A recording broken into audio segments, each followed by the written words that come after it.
ನನ್ನೆಲ್ಲಾ ಪ್ರೀತಿಯ ಬಂಧುಗಳಿಗೆ ನಮಸ್ಕಾರಗಳು. ಯೂತ್ ಮೋಟಿವೇಶನ್ಸ್ ಕನ್ನಡ ಚಾನೆಲ್ಗೆ ನಿಮಗೆಲ್ಲರಿಗೂ ಪ್ರೀತಿಯ ಸ್ವಾಗತ. ಇವತ್ತಿನ ಟಾಪಿಕ್ ಏನೆಂದರೆ, ನಮ್ಮ ಜೀವನದಲ್ಲಿ ನಮಗೆ ಬೇಕಾದಂತಹ ಮುಖ್ಯ ಆಲೋಚನೆಗಳು ಆ ದೇವರೇ ನಮಗೆ ಕಷ್ಟದ ರೂಪದಲ್ಲಿ ಅಥವಾ ಸುಖದ ರೂಪದಲ್ಲಿ ಕೊಟ್ಟಿರುತ್ತಾನೆ. ಜೀವನ ಬಂದಂತೆ ಸಾಗುವುದು ನಮ್ಮೆಲ್ಲರ ಕರ್ತವ್ಯವಾಗಿದೆ.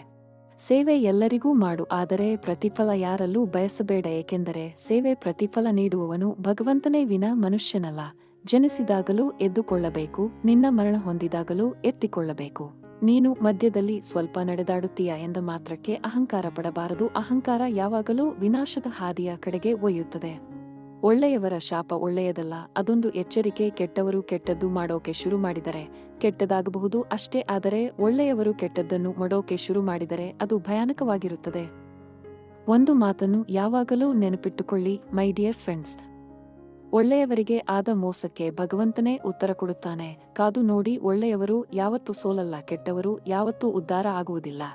ಈ ಜಗತ್ತಿನಲ್ಲಿ ಹಣದಿಂದ ಮನುಷ್ಯ ಆಸ್ತಿ, ಅಂತಸ್ತು, ಬಂಗಾರ, ಭೂಮಿ ಅಷ್ಟೇ ಯಾಕೆ, ಈ ಜಗತ್ತನ್ನೇ ಕೊಂಡುಕೊಳ್ಳಬಹುದು, ಆದರೆ ಹಣದಿಂದ ಯಾವತ್ತೂ ಮತ್ತೊಬ್ಬರ ಹೃದಯದಲ್ಲಿ ಕೊಂಚ ಜಾಗ ಕೂಡ ಖರೀದಿಸಲು ಸಾಧ್ಯವಿಲ್ಲ. ಅದು ಕೇವಲ ಒಳ್ಳೆಯ ಗುಣ ಮತ್ತು ಪ್ರೀತಿಯಿಂದ ಮಾತ್ರ ಸಾಧ್ಯ. ಒಣಗಿರುವ ಹೂವನ್ನು ನೋಡಿ ಅರಳುವ ಹೂವು ನಗಬಹುದು, ಆದರೆ ಅದು ಶಾಶ್ವತವಲ್ಲ, ಅದಕ್ಕೂ ಬಾಡುವ ಸಮಯ ಬಂದೇ ಬರುತ್ತೆ. ಅಹಂಕಾರದ ನಗು ಕೂಡ ತಾತ್ಕಾಲಿಕವಾಗಿರುತ್ತದೆ. ಭಗವಂತನ ಒಲಿಸಿಕೊಳ್ಳುವ ಮಾರ್ಗ ಯಾವುದೆಂದರೆ, ಪ್ರೀತಿ ಮತ್ತು ಭಕ್ತಿ ಪೂರ್ವಕವಾಗಿ ಮಾಡಿದ ಎಲ್ಲಾ ಕೆಲಸಗಳು ಭಗವಂತನಿಗೆ ತಲುಪುತ್ತದೆ. ಇದರ ಅರ್ಥ ಏನೆಂದರೆ, ಮರದ ಕೆಳಗೆ ಹಾಕಿದ ನೀರು ಮರದ ತುದಿಯಲ್ಲಿರುವ ಎಲೆಯವರೆಗೆ ಹೇಗೆ ತಲುಪುತ್ತದೆಯೋ ಅದೇ ರೀತಿ ಭಗವಂತನನ್ನ ತಲುಪುವುದಕ್ಕೆ ಭಕ್ತಿ ಮಾರ್ಗ ಇದ್ದರೆ ಸಾಕು. ಭಯಪಡಬೇಡಿ, ಕಷ್ಟಗಳು ನನ್ನನ್ನು ಮುಳುಗಿಸುತ್ತದೆ, ನನ್ನ ಜೀವನವೇ ಮುಗಿಯಿತು, ನನ್ನ ಹಣೆಬರಹ ಸರಿ ಇಲ್ಲ, ಪದೇ ಪದೇ ಎಲ್ಲಾ ಕಷ್ಟಗಳು ನನಗೆ ಬರುತ್ತಿದೆ ಎಂದು ಕಣ್ಣೀರು ಹಾಕಬೇಡಿ. ಒಳ್ಳೆಯ ಸಮಯ ಬರುವಾಗ ದೇವರು ಹೆಚ್ಚು ಕಷ್ಟಗಳನ್ನು ಕೊಡುತ್ತಾನೆ. ದೇವರಿದ್ದಾನೆ ಎಂಬ ನಂಬಿಕೆಯಿಂದ ನಿಮ್ಮ ನೋವನ್ನು ನುಂಗಿ. ದುರ್ಬಲರು ಮಾತ್ರ ಅದೃಷ್ಟಕ್ಕೆ ವಿಷಯಗಳನ್ನು ಬಿಡುತ್ತಾರೆ. ಬಲವಾದ ಮತ್ತು ಆತ್ಮವಿಶ್ವಾಸ ಹೊಂದಿರುವವರು ಎಂದಿಗೂ ಒಳ್ಳೆಯ ಸಮಯಕ್ಕಾಗಿ ಕಾಯುವುದಾಗಲಿ ಅದೃಷ್ಟವನ್ನು ಅವಲಂಬಿಸುವುದಾಗಲಿ ಮಾಡುವುದಿಲ್ಲ. ಮೈ ಡಿಯರ್ ಫ್ರೆಂಡ್ಸ್, ನಿನಗೆ ತುಂಬಾ ಸಪೋರ್ಟ್ ಮಾಡುವ ವ್ಯಕ್ತಿಗಳು ನಿಮಗೆ ಹೆಚ್ಚು ಪರಿಚಯ ಇರುವುದಿಲ್ಲ, ಆದರೆ ನಿಮ್ಮ ಎಲ್ಲಾ ಕೆಲಸಗಳಿಗೆ ಅಂತವರೇ ಹೆಚ್ಚು ನಿಮ್ಮ ಶಕ್ತಿಯಾಗಿ ನಿಂತಿರುತ್ತಾರೆ. ಆದರೆ ನಿಮ್ಮ ಯಾವುದೇ ಕೆಲಸಗಳಿಗೆ ಅಥವಾ ಯಾವುದೇ ಅವಕಾಶಗಳಿಗೆ ಬೇಡ ಎನ್ನುವ ವ್ಯಕ್ತಿ ನಿಮ್ಮ ಪರಿಚಯ ವ್ಯಕ್ತಿಯಾಗಿರುತ್ತಾನೆ. ನಿಮಗೆ ಏನು ಬೇಕು ಅದಕ್ಕಾಗಿ ನೀವು ಹೋರಾಟ ಮಾಡದಿದ್ದರೆ ಕಳೆದುಕೊಂಡಿದ್ದನ್ನ ನೋಡಿ ಕಣ್ಣೀರು ಸುರಿಸಬಾರದು. ಸತ್ಯ ಬಯಲಿಗೆ ಬರುವವರಿಗೆ ಸುಳ್ಳಿನಂತೆ ಅಧಿಕಾರ. ನಿಜವನ್ನು ನಿರೂಪಿಸಲು ನಿರಂತರ ಪ್ರಯತ್ನ ಪಡಬೇಕು. ನೈಜ ವ್ಯಕ್ತಿತ್ವ ವ್ಯಕ್ತವಾಗಲು ಮುಖವಾಡ ಕಳಚುವವರೆಗೆ ಕಾಯಬೇಕು.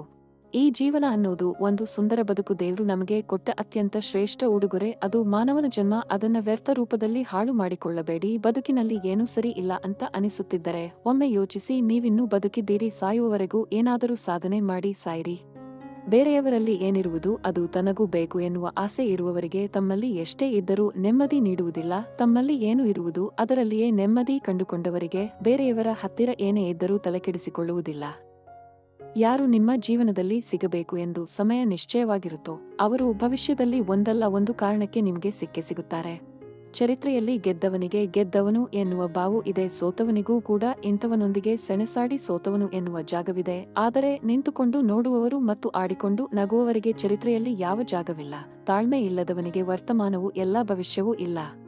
ಈ ಜೀವನದಲ್ಲಿ ನಾವು ಅಥವಾ ಯಾರಾದರೂ ಮಾಡಿದ ಪಾಪಕ್ಕೆ, ಮಾಡಿದ ದ್ರೋಹಕ್ಕೆ ಮುಂದೊಂದು ದಿನ ನರಳಿ ನರಳಿ ಕೊರಗಬೇಕು. ಹೇಗೆ ಬೆಂಕಿಯ ಬಲೆಯಲ್ಲಿ ಬಿದ್ದವರು ನರಳುತ್ತಾರೋ ಹಾಗೆ ಪಾಪಿಗಳು ಅನ್ಯಾಯವಾಗಿ ಮಾಡಿದ ಮೋಸಕ್ಕೆ ನರಳಾಟವೇ ಶಿಕ್ಷೆ ಮತ್ತು ಎಚ್ಚರಿಕೆ.